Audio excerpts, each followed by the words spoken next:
ভাই লড়াই করে বাঁচতে হবে, বঙ্গবন্ধু শিখিয়ে গেছে। কারাগারে অর্থ সংকটের কথা জানালেন সাবেক আইসিটি প্রতিমন্ত্রী জুনায়েদ আহমেদ পলক। আজ আপনাদের জানাতে চলেছি আওয়ামী লীগের আটককৃত প্রভাবশালী ও ক্ষমতাধর এমপি মন্ত্রীদের বর্তমান অবস্থা সম্পর্কে।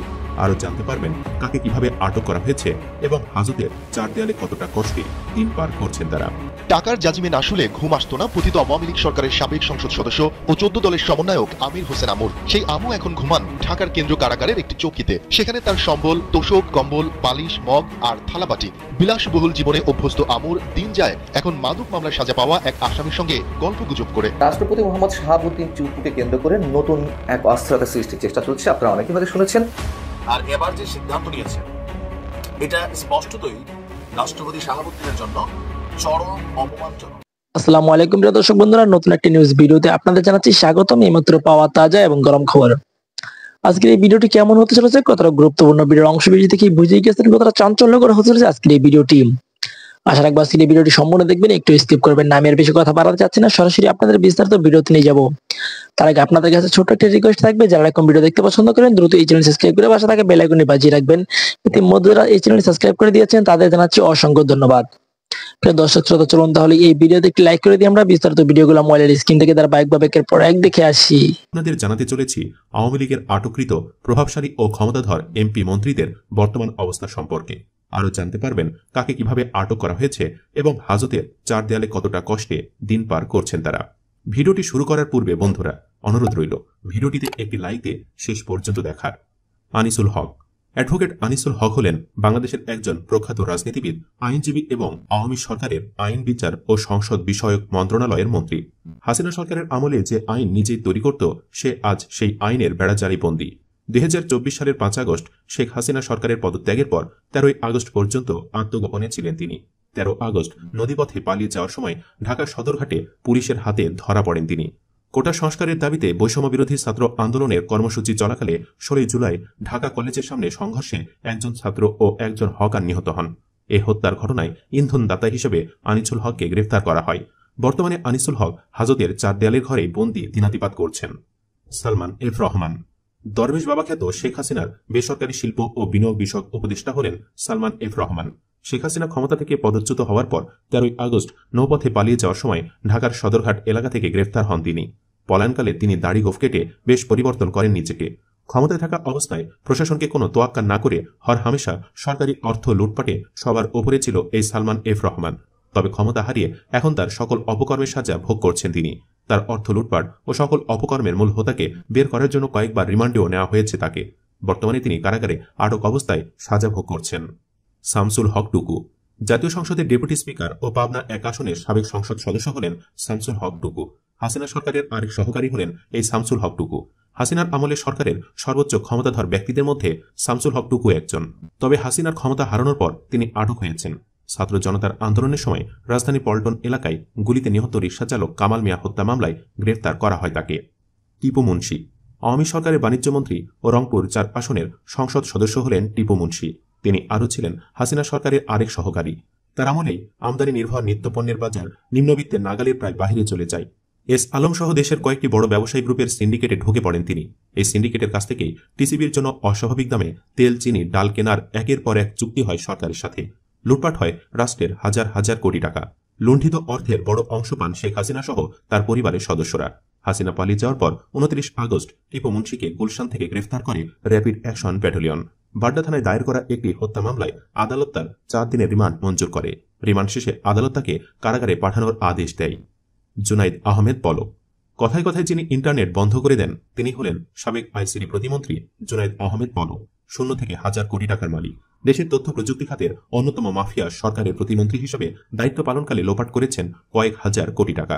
বৈষম্য বিরোধী ছাত্র আন্দোলনের সময় ইন্টারনেট বন্ধ করে আলোচনায় আসা এই ব্যক্তি হলেন সাবেক আইসিটি প্রতিমন্ত্রী জুনায়েদ আহমেদ পলক। সাবেক প্রধানমন্ত্রী শেখ হাসিনার ছেলে সজীব ওয়াজেদ জয়ের ঘনিষ্ঠ হওয়ায় তার নাম ভাঙিয়ে স্বেচ্ছাচারিতা করেছেন তথ্য প্রযুক্তি খাতে। শুধু পলক নিজে নয়, হাজার কোটি টাকার মালিক হয়েছেন তার স্ত্রী আরিফা জেসমিন কণিকাও।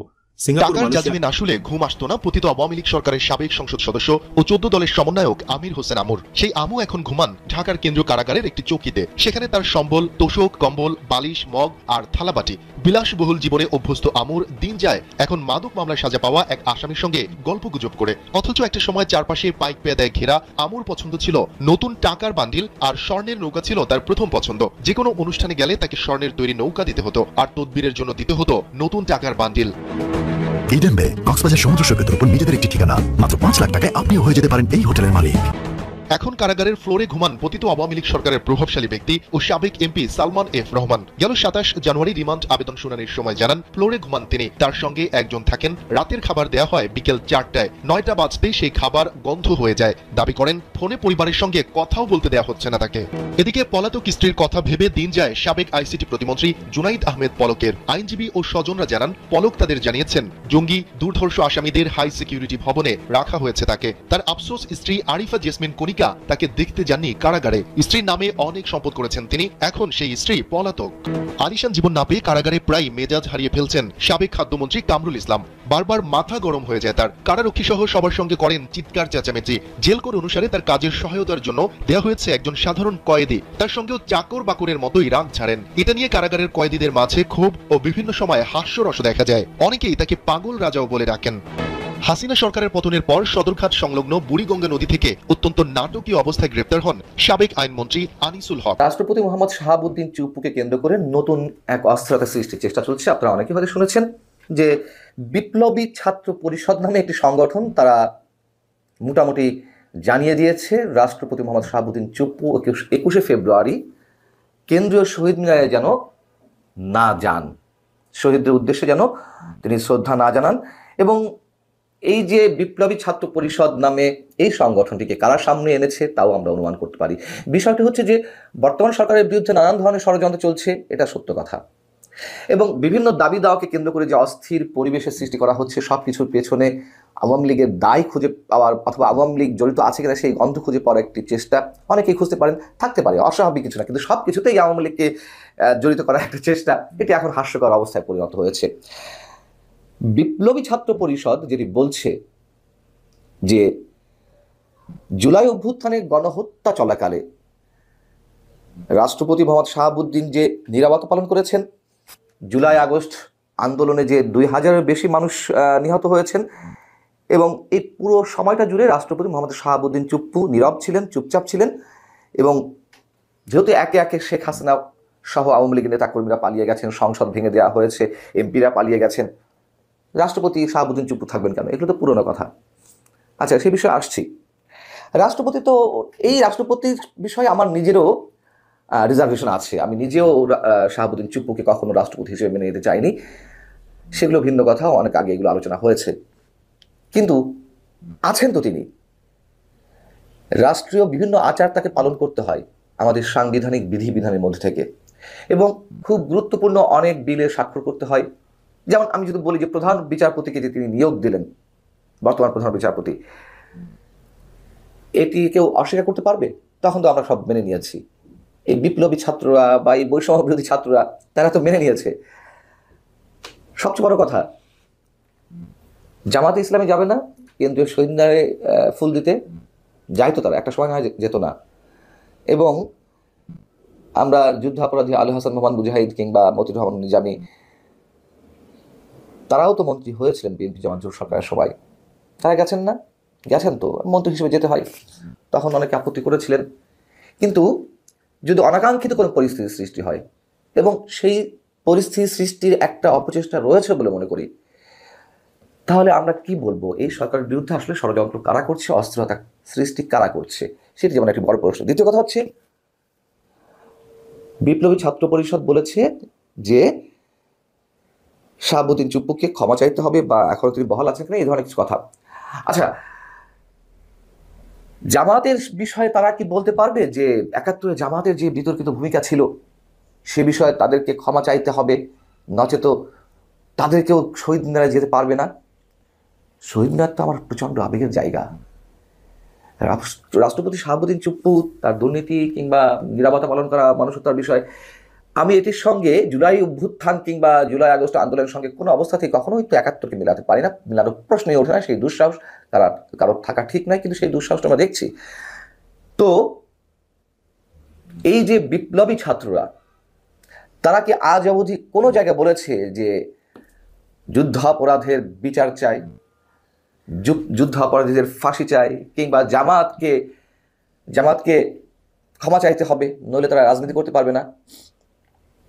কদিন আগে জামাতের আমির ডক্টর শফিক সাহেব তিনি বললেন, নতুন নতুন বয়ান আমরা শুনছি যে 71-এ কেন তারা তাদের ভূমিকাতে ছিল, বিতর্কিত যে ভূমিকাটার কথা উল্লেখ করা হয়। তিনি বলছেন যে, আপনারা সবাই জানেন, তিনি বলছেন যে আমরা চেয়েছিলাম ভারতের অধীনে থেকে কোনো প্রকার যুদ্ধ না হোক, আমরা নির্বাচনের মাধ্যমে আমাদের ক্ষমতা আদায় করতে চেয়েছিলাম পশ্চিম পাকিস্তানের কাছ থেকে, যদি তারা না দিত আমরা আমাদের মতো করে যুদ্ধ করতাম। এই যে 52-53 বছর পরে এসে নতুন নতুন বয়ান, যাই হোক, জামাতের ভূমিকা কী ছিল আমরা সবাই জানি, এবং সেই ভূমিকাকে প্রশ্নবিদ্ধ করার সাহস এই যে বৈষম্য বিরোধী ছাত্ররা বা এই যে বিপ্লবী ছাত্র পরিষদ, আমি তো মনে করি তাদেরকে এই বৈষম্য বিরোধী ছাত্ররাই সামনে এনেছে, নতুন নতুন ব্যানারের সামনে তাদেরকে দাঁড় করিয়েছে। যেহেতু রাষ্ট্রপতির অপসারণকে কেন্দ্র করে তুমুল একটা অস্থিরতা সৃষ্টি করেছিল এই ছাত্ররাই, এবং সেটি বিএনপির হস্তক্ষেপে, বিএনপির তুমুল বিরোধিতার কারণে সেটি আপাতত ধামাচাপা পড়ে গেছে। এবং তারা আরও একটি যে কাজ করতে চেয়েছিল, এই সংবিধানের কবর রচনার মধ্য দিয়ে নতুন ঘোষণাপত্র উপস্থাপন করবে, সেটিও বিএনপির তুমুল আপত্তির মুখে আপাতত রাগঢাক অবস্থা আছে। যদিও সরকারের পক্ষ থেকে উদ্যোগ নেওয়া হয়েছিল ঘোষণাপত্র প্রণয়নের নতুন করে, সেটি তো আর পারেনি। অর্থাৎ ছাত্ররা এখন এই বিষয়ে চুপ রয়েছে। এটুকু বোঝার কোনো কারোর কোনো কষ্ট হওয়ার কথা নয়। তাদের একটা বিশেষ এজেন্ডা বাস্তবায়নের জন্য তারা নতুন নতুন একটা অস্থিরতা মানুষের সামনে আনতে চাইছে। একটা হালকা গোছের কথা দিয়ে শেষ করি। বিষয়টা হচ্ছে যে ফ্যাসিবাদের তীর্থভূমি 32 নম্বরের বঙ্গবন্ধুর বাড়ি, হ্যাঁ, এমনটাই তো দাবি করা হয়, অভিযোগ করা হয়। সেই জন্য বুলডোজার দিয়ে তা গুড়িয়ে দেওয়া হলো বিশেষ কারো আহ্বানে, এবং সেখানে সমর্থন জানিয়েছিলেন সরকারের কোনো উপদেষ্টা, এবং সরকারের ছত্রছায়ায় তো এটি হয়েছে। তো স্পষ্ট, ওপেন সিক্রেট নয়, পুরোপুরি ওপেন। তো এই যে বুলডোজার দিয়ে ফ্যাসিবাদের তীর্থভূমি হিসেবে বঙ্গবন্ধুর বাড়ি গুড়িয়ে দেওয়া হলো, যে বাংলাদেশে তার নাম গন্ধ থাকবে না, বাংলাদেশের বিভিন্ন টাকার নোটের উপরে যে বঙ্গবন্ধুর ছবি, এটিও হয়তো একসময় চেঞ্জ হবে জানা কথা, কিন্তু সেই বঙ্গবন্ধুর ছবি যুক্ত টাকা বুক পকেটে নিয়ে ঘুরতে আপনাদের খারাপ লাগে না? টাকা ছিঁড়ে ফেলেন তো দেখি কেমন পারেন, তা করবেন না। তখন একটা কথা আছে না, পাগলও টাকা চেনে। তো ওই সব জায়গা থেকে আমি বুলডোজার ভাড়া করে রাষ্ট্রীয় সমর্থনে ভয়ঙ্কর একটা অবস্থা তৈরি করে বঙ্গবন্ধুর বাড়ি গুড়িয়ে দেব, কিন্তু তার ছবিযুক্ত টাকা আবার বুক পকেটে নিয়ে ঘুরবো, তার স্মৃতিস্মারক, তাকে কেন্দ্র করে যেসব ভাস্কর্য সারা বাংলাদেশে রয়েছে সেগুলো সব গুড়িয়ে দেওয়া হবে, কিন্তু ওই জায়গাটি আমরা দেখব না যে টাকা। 2 দিন আগে শেখ হাসিনা আবার কথা বলেছেন, ফোন কলের কথা না, রীতিমতো একটা ওয়েবিনারে কানেক্টেড হয়ে বক্তৃতা করেছেন, কনভারসেশন করেছেন। কুয়েত নিয়ে কথা বলতে গিয়ে ওটা নিয়ে কথা বলা হয়নি, কিন্তু এই কথাগুলো বলে রাখা জরুরি, কারণ তার এবারকার বক্তব্যে, তার এবারকার যে ওয়েবিনারে উনি কানেক্টেড হয়েছেন, সেটা আমাদের সরকারের খুব গুরুত্বপূর্ণ একটা করণীয় সম্পর্কে ধারণা দেয় বলে আমি মনে করি। সেই জায়গায় আসছি, ওয়েবিনারটা কী নিয়ে, কেন, পুরোটাই শুনলাম 1 ঘন্টার বেশি সময়। বরাবরের মতো যা বলছেন তিনি, শুরুই হয়েছে যেহেতু ওখানে কিছু ভিকটিম ছিল, তারা যাদেরকে ভিকটিম বলে মনে করেন, তাই তাদের কাছে স্বজন হারানোর বেদনা জাতীয় কথা, যেটা সবসময় তিনি বলেন। বাংলাদেশে যে কোনো কথা আসলে গলাটাকে একটু কাঁপিয়ে তিনি অভিনয় করে বলেন, তাই করেছেন। ডক্টর ইউনূস সম্পর্কে বলছেন তিনি পরিকল্পনা করে তাকে ক্ষমতাচ্যুত করেছেন, এবং উনি ডক্টর ইউনূসকে রেফার করে বলছেন, আমি আগেও বলেছি ইট ওয়াজ এ ব্লান্ডার বাই ডক্টর ইউনূস। উনি বলছেন যে মেটিকুলাসলি উনি ডিজাইন করেছেন, মাস্টারমাইন্ড বলে একজনকে পরিচয় করিয়ে দিয়েছেন, সেটাকে উনি রেফার করেছেন। শেখ হাসিনা বারবার রেফার করছেন, এবং আমি বলবো ভারতের মিডিয়াতেও এই জিনিসটাকেই বারবার রেফার করা হয়েছে এবং এখনো হচ্ছে। এবং ওখানে মুভমেন্টে সমন্বয়কদের একজন মিস্টার হাসিবকে রেফারেন্স করেছে। আমি দেখলাম যে শেখ হাসিনাকে রীতিমতো গবেষণা করিয়ে বেশ তথ্য হাতে ধরিয়ে দেওয়া হয়েছে, এবং তিনি সেটার ভিত্তিতেই কথা বলেছেন। হাসিবকে রেফার করে বলছেন তিনি কোনো একটা টক শোতে পুলিশ হত্যার কথা এবং মেট্রো রেলে আগুন জ্বালিয়ে দেওয়ার কথা নিজেই বলেছেন। এসব হত্যার ক্ষেত্রে বলছেন যে কোনোভাবেই এগুলো পুলিশ বা আর্মির গুলি না, এখানে তিনি ব্রিগেডিয়ার সাখাওয়াতকে রেফার করে বলছেন যে তিনি বলেছিলেন এই বুলেট অন্য কেউ, এই হত্যা কেউ করেছে। দায় মুক্তি কেন দেওয়া হলো সেই আলাপ করেছেন। ডক্টর ইউনূস দেশ চালাতে পারছেন না এবং তিনি নিজেই বলেছেন যে তিনি যোগ্য নন, দেশ চালাতে পারছেন না।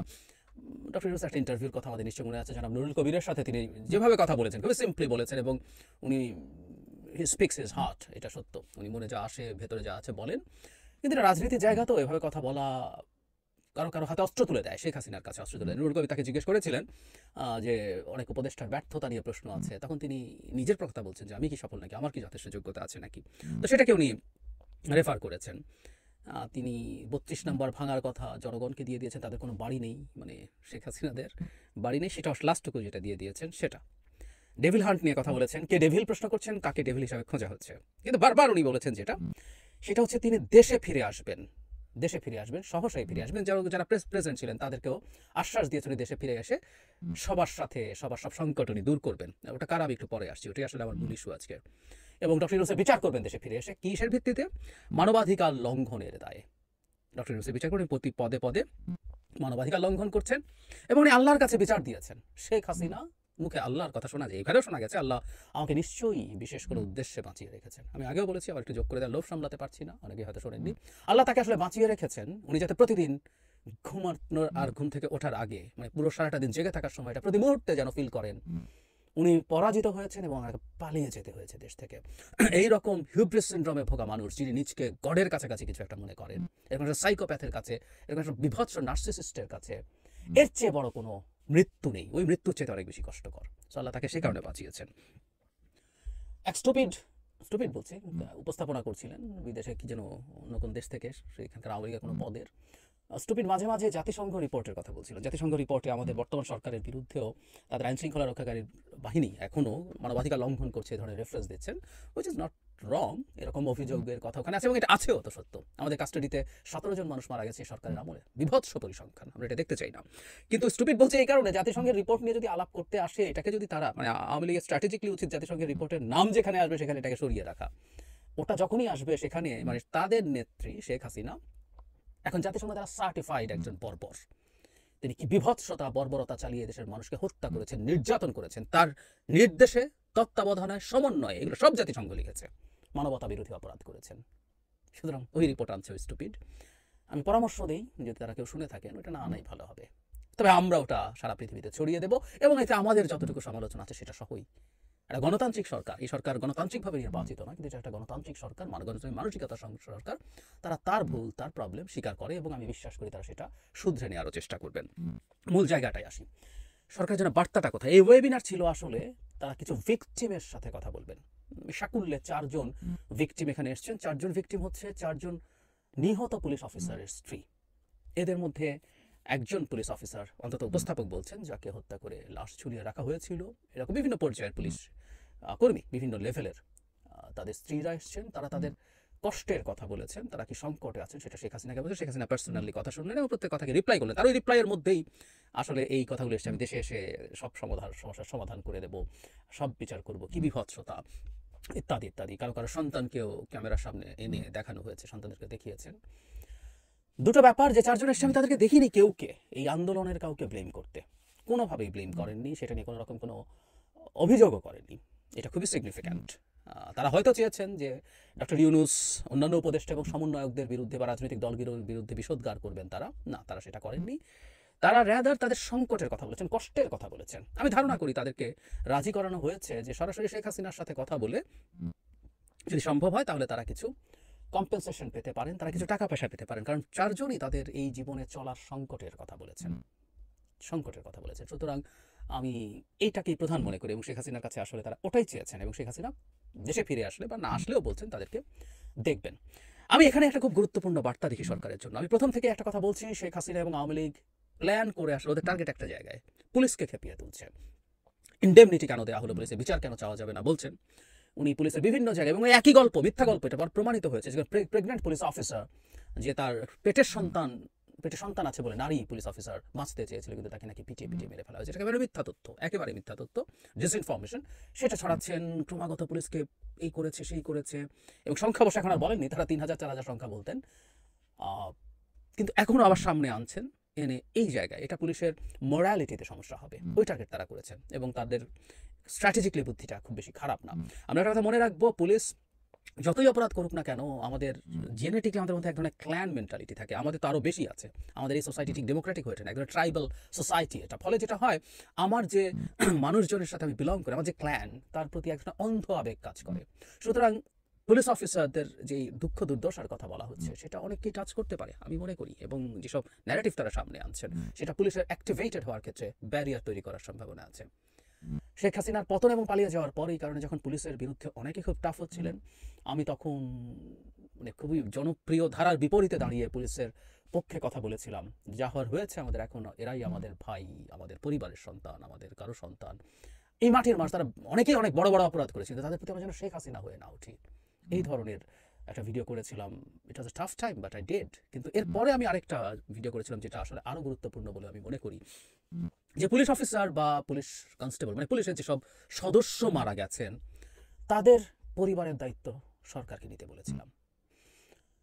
এদের মধ্যে অনেকেই বিভৎস অপরাধী, আমরা প্রত্যেকের কথা জানি না তারা ঠিক কতটুকু, কারণ ৫ তারিখ বা তারপর বিভিন্ন থানাকে কেন্দ্র করে মানুষের তীব্র ক্ষোভ এবং আক্রোশ ছড়িয়ে পড়েছিল। এবং এটা আসলে পুলিশকে বুঝতে হবে, বহুবার বলেছি যে মানুষ ঝুঁকি আছে জেনে, মারা যেতে পারে জেনেও থানা অ্যাটাক করতে গেছে। ছাত্রলীগ আওয়ামী লীগকে যতটা করেছে, যুবলীগকে যতটা করেছে, তার চেয়ে বেশি থানাকে টার্গেট করেছিল। কারণ শেখ হাসিনার সময় আসলে এই থানাগুলো প্রত্যেকটা অত্যাচার নিপীড়নের এক একটা কেন্দ্র হয়ে উঠেছিল। এক একটা মামলা হয় গায়েবী মামলা, রাজনৈতিক নেতাকর্মীরা তো হয়রানির শিকার হয়, সাধারণ মানুষকে মামলার মধ্যে ঢুকিয়ে মামলা বাণিজ্য বলে একটা কথা আমরা শুনতাম, টাকার বিনিময়ে তারপর ছেড়ে দেয় ইত্যাদি ইত্যাদি বিভৎস অত্যাচার থানাগুলো থেকে, যে মানুষ থানায় আক্রমণ করতে গেছে। ফলে যেটা বলছিলাম, স্টুডেন্ট হত্যার সাথে জড়িত পুলিশ অফিসার বা পুলিশ সদস্যরা যেমন হত্যাকাণ্ডের শিকার হয়েছেন, আবার যারা এর সাথে জড়িত ছিলেন না তারাও কেউ কেউ হয়েছেন। তার চেয়ে জরুরি কথা, ইভেন যে অপরাধী পুলিশ সদস্য, ওটা একটা যুদ্ধ ছিল, পাল্টাপাল্টি যুদ্ধের মধ্যে অনেক কিছুই ঘটেছে, অনেক কিছুই ঘটেছে। অস্ত্র হাতে লেথাল ওয়েপন দিয়ে, অ্যাসল্ট রাইফেল দিয়ে গুলি করে স্টুডেন্ট হত্যা করা হবে এবং সেটার প্রতিবাদ, সেটার জন্য পাল্টা কোনো রকম কোনো কিছু মানুষ করবে না, এটাও মনে করার কোনো কারণ নেই। যাই হোক, সবচেয়ে অপরাধী, সবচেয়ে ভয়ঙ্কর অপরাধ করেছেন যে পুলিশ অফিসার, যে পুলিশ সদস্য, তার পরিবারও তো কষ্টে পড়েছে। এখন এদের এই কষ্টটা তো সত্য, তাদের অনেকেরই চলা কঠিন হয়ে পড়ছে, অনেকেই বেসুমার 2 নম্বরই করে টাকা জমায় নেই, এটা ট্রু। আমি যে স্ত্রীরা কথা বললেন, আমি যে কথা সহমর্মিতা নিয়ে শুনেছি, হতেই পারে তাদের স্বামীরা বিভৎস অপরাধী, ক্রিমিনাল, এদের পুলিশ বাহিনীকে জাস্ট দলীয় গুন্ডা বাহিনীতে পরিণত করা হয়েছিল, কিন্তু তারা কষ্টে আছেন। এই পরিবারগুলোর দায়িত্ব সরকারের নেওয়া উচিত। আমি জানি না সরকারের মধ্যে কোনো পদক্ষেপ নিয়েছে কিনা, হয়তো তাদের রাষ্ট্রীয় যে সুযোগ সুবিধা আছে এর বাইরেও কিছু যদি নেওয়া যায়। তাদের তো সার্ভিস রুলে নিশ্চয়ই আছে, কেউ যদি কর্তব্যরত অবস্থায় মারা যান তার জন্য তার কি কি বেনিফিট তারা পাবেন, সেটা খুব দ্রুত তাদেরকে দেওয়ার ব্যবস্থা করা, এবং কিছু অতিরিক্ত কিছু করা দরকার বলে আমি মনে করি। আই রিপিট, অতিরিক্ত কিছু করা দরকার বলে আমি মনে করি। যারা মারা গেছেন, অন্যায় করেছেন, আবারও বলি, দিনের শেষে এরা আমাদেরই এই মাটির সন্তান, আমাদেরই ভাই, আমাদেরই সন্তান। তাদের পরিবারগুলোর এই কষ্ট যেন আর কন্টিনিউ না করে আমরা একটা রিকনসিলিয়েশনের মধ্য দিয়ে যেতে চাই।